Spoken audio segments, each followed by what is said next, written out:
Hello there. This edition of the Edgar podcast is on South African player Robin Rambo Singh, a champion golfer, the first winner of a G4D Tour net event, and a remarkable man.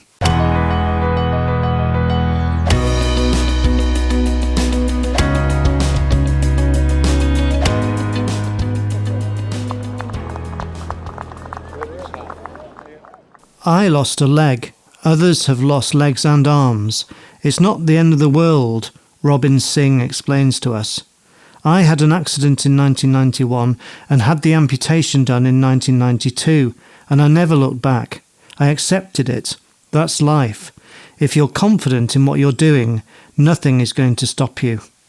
That was then. Fast forward to January 2024, and Robin Rambo Singh was able to feel the intense satisfaction of competitive honours, victory in a major international golf tournament, when he lifted up the handsome trophy at the end of the G4D Tour Ras Al Khaimah Championship in the heat of the United Arab Emirates. Robin Singh was used to the beat of the sun, coming from Durban, South Africa, and also well used to the pressures of life, the opportunities and near misses. But taking this title, the G4D Tour being at the pinnacle of golf for the disabled, or G4D, was of course a special victory in his golfing career after difficult years. Today Robin is 66 years old. As a boy he fell in love with golf and worked as a caddie to learn the layers of the game. In 1991, the game that drove him on and which he could play so well was snatched away in a car accident. The sport then lost Robin for a decade, and only a chance meeting in a supermarket with a fellow injured player would bring him back. And now it was unfinished business. It was more than 30 years after the surgery, and Robin was helping to make golfing history as the G4D Tour marked another milestone in its drive to promote inclusivity with its first net tournament in Ras Al Khaimah. This innovative move showcased an entire new field of 10 golfers with a range of impairments, 8 men and 2 women, from 7 nations who qualified via the net world ranking. Robin Singh himself qualified ranked 7th in the net off a 10.2 handicap, and they were teeing it up in the second event of the 2024 season in the 2-round tournament at Al Hamra Golf Club. Robin was actually one of 4 amputee players taking part, and against a strong field, he proved to be the competitor who best married technique and good form with handling this unique test of playing on the same challenging course at Al Hamra and in the same week as the household names, the professionals from the DP World Tour. Singh plays with an uncommon prosthetic on his right leg. A skilled shot maker and shaper of the ball, his signature shot is a draw. He's a gritty player, known to be hard to beat. The South African was able to relax after a second round 2 over par 74 helped him to victory, although he revealed that he contemplated giving up during the first round after he played his first 8 holes in a very disappointing 9 over par. But after some words of encouragement from members of staff at Edgar, Rambo, as he is known to his old friends, a nickname he earned for facing a challenge head-on, then recovered to play the back 9 in 4 under as he took that momentum into the final day. He tells us, Scott Bennett, the Edgar marketing advisor, said to me, "Don't give up." Seriously, I was really about to give up. He told me to go for it, and he knew I could do it. The back 9 I played very well and went 1 over. I was +5, 1 behind the leader. The second 9 today wasn't bad at all. It was just an awesome day. I've got to thank the G4D Tour, the DP World Tour, Edgar and Al Hamra Golf Club. The condition was beautiful. It was a good layout, a challenging layout, but all the players who played this week must have enjoyed it. We're looking forward to more of these. Robin was clearly delighted to take the opportunity that the G4D Tour has given players from the net ranking. Many of these players in this category are highly competitive golfers who can score well, but may not quite hit the ball the distances to win at the highest level in gross scoring on the G4D Tour. Robin told us, "I was very blessed and appreciated that the G4D Tour has net tournaments this year, which gives golfers like us with higher handicaps the chance to showcase ourselves on an international platform. I know it's going to go from strength to strength." This is all a far cry from the young golfer who caddied and taught himself back in South Africa. I started playing golf at the age of 12, said Robin, and in my younger days I also learned as a caddie at Hewlett's Country Club, now Mount Edgecombe Country Club. I had no coach. I had to learn by myself, but I loved the game and I've always worked hard at it to keep improving. My family has always been with me when it came to pursuing my golf. This has really helped too. In his late teens and early 20s, Robin became entranced with the playing style of the great Seve Ballesteros, two men on different continents of similar age who both had a rich love of the game. My hero when I was growing up was Seve Ballesteros, who I much admired for how he showed the world what great golf can look like, said Robin.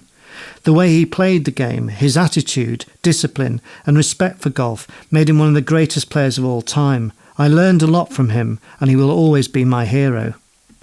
Robin couldn't quite keep up with the Spaniard on the golf course, but nevertheless he was capable of playing his own excellent golf.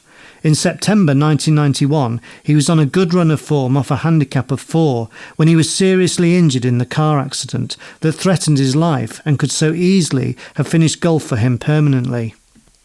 He says, "Both my legs were fractured. My right leg was damaged very badly and needed amputation above the knee in October 1992. I thank first the Almighty for giving me a second chance and also myself for accepting my disability and moving on in my life." Robin added, "After my accident, I didn't play for 10 years or so. I met another physically challenged golfer called Reggie. We actually met at the hypermarket, and I then started playing with other golfers with a disability. So I lost a leg. Others have lost legs and arms. It's not the end of the world. I accepted it. That's life. If you're confident in what you're doing, nothing is going to stop you. I played in the early events staged by the South African Disabled Golf Association, a number of which Robin won. Fast forward to 2021 and I earned a series of nice victories, and today I'm excited to have climbed into the top 10 of the world rankings for net." Although clearly a modest guy, 3 decades after his surgery, he has become something of a standard bearer for other people with an amputation, who may be considering a way back into sport for the first time. So if you are or you know a person with an amputation or limb difference, have you stopped to wonder about how the sport of golf might offer a great new adventure? The opportunities are there at all levels of what's known as G4D, Golf for the Disabled. Edgar, which has 39 national golf federations as members, runs, badges or supports around 120 tournaments internationally for gross, net and Stableford categories. Among those who become regular players, an estimated 34% of all golfers registered to play in G4D world ranking tournaments are amputees or have limb difference, 34%, which makes up the largest impairment category in the growing international tournament schedule. In the G4D Tour event that Robin won in January, he, along with fellow leg amputees Kevin Cassidy of Ireland and Kenji Motoki of Japan and arm amputee Kevin Delaney of Canada, were all contesting for the title. Rambo Singh would win this time, but was just one shot ahead of Ontario's Kevin Delaney, amputee players in the top 2 placings. Of course, these players did not start out as world beaters, and even if they played before amputation, every player has to find their own way of playing the game. Edgar's head of instruction and education, Mark Taylor, says, "Professional coaches are available for new players with amputations or limb differences. Coaches who can take care of every aspect of learning the game, tailoring your swing so that it is no longer about your impairment, but about your potential to start playing a good standard of golf, enjoying the experience out there in the fresh air on a beautiful golf course."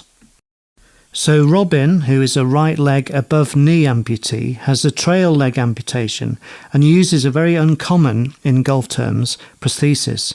He says, "I had no coach, I had to do it myself. My signature shot is a draw. It is challenging when I play any shot from sloping ground or uneven lies. It is very difficult for me as I can't bend at the knees because of the above-knee amputation. I used to try to play using crutches, but this was really difficult. But my prosthesis now helps me a lot, and I have developed a consistent swing again." Golf is not merely about technique. It is also about bolstering the spirit, fostering well-being and a sense of achievement. Robin said, "My life changed when I became disabled, but I didn't let this hinder my life. I accepted it and adapted with this condition because life must go on. Golf has helped me physically and mentally because I can deal with my disability both on and off the course. Robin thanked the Phoenix Golf Club in South Africa, Christy Govender, and also his family for helping with expenses for what became such a wonderful journey for him in the United Arab Emirates. Robin added, "The G4D Tour, Edgar and the DP World Tour are doing a fantastic job, and I know they will get a lot more players and tournaments in the years to come. The publicity I have received has been greatly appreciated, and I think this can definitely open the minds of people with disabilities to start playing golf, and it is something they will love.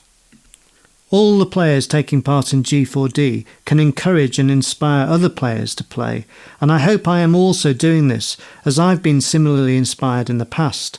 I feel I have earned respect for my game and also helped inspire my fellow players. I have also been delighted to teach the game to new players, young and old, and share my story with them. And it is an amazing story, from the joy of playing shots like his hero Sevi as a young man, to the despair of the accident and losing touch with the game he loved, while 30 years or so later, people all over the world will have seen a winner, a golfer who happened to have an impairment, playing some sparkling shots, and then lifting an elegant trophy up high in the sunshine. I am sure Sevi would have been much impressed."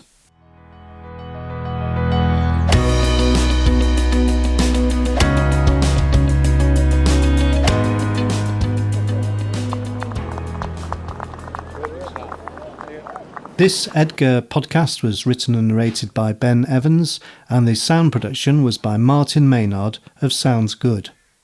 You can find more stories of people with a disability thriving through golf in the profiles section of the Edgar website at edgargolf.com, and you can contact members of our team through the website.